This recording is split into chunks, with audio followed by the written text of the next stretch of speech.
महाराज जी, लोगों के साथ जब भी कुछ बुरा होता है या अनहोनी होती है तो बोलते हैं भगवान ने बहुत बुरा किया। तो महाराज जी, ऐसा कोई उदाहरण है जिसमें भगवान ने किसी के साथ बुरा किया हो? आज तक नहीं है। आज तक कोई उदाहरण नहीं, जो बड़े बड़े योगियों के लिए भी दुर्लभ है। बुरा करते हैं हम, और जब उसका परिणाम आता है तो फिर भगवान को कोसते हैं। अज्ञान की बात है कि बुरा आचरण करते हैं हम और कोसते हैं भगवान को। जैसे हम हंसी की भाषा में कहें कि क्योंकि वो जहां सूर्य होगा अंधेरा होगा ही नहीं, तो भगवान है मंगल भवन। तो भगवान मंगल भवन की ताकत ने किसी का मंगल कर दिया हो।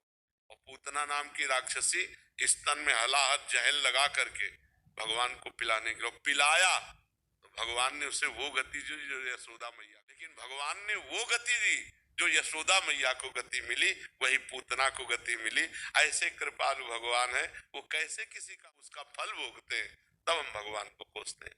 जब मुर्गा की टांग खा रहे थे तब भगवान याद नहीं आए? जब शराब की बोतल पी रहे थे तब भगवान याद नहीं आए?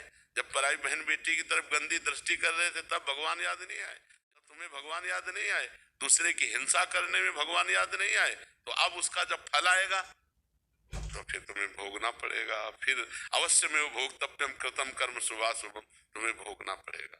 भगवान आकाश की तरह है निर्मल, उनको वो कभी बहुत दयालु है, वो कभी बहुत दयालु है, कभी किसी का जिनको मारा उनको वो पद दिया जो बड़े बड़े योगियों के लिए दुर्लभ है, जो बड़ी बड़ी साधना करके भी प्राप्त करना असफलता हाथ लग जाती है, उनको सफल कर दिया। राक्षसों को परम पद प्रदान कर दिया, अपना स्वरूप प्रदान। भगवान ने बुरा किया, मेरी नौकरी छूट गई, भगवान ने बुरा किया। तो ये किस कर्म कर्म कर्म कर्म कर्म अवश्य में भोक्तव्यम, कर्म का फल भोगना पड़ता है। ये भी हमारे ही है। हाँ, हमारे ही कर्म का फल है। उस बच्चे का कर्म फल, उसके संयोग में हमारा कर्म फल, ये बिल्कुल संयोग। अब आजकल लोग ध्यान नहीं दे, बच्चियों के साथ ऐसा दुर्व्यवहार हो रहा है। गर्भ हत्या का जब फल आएगा तो भगवान को कोसने से तुम बच जाओगे क्या? तुम्हें भोगना पड़ेगा। अब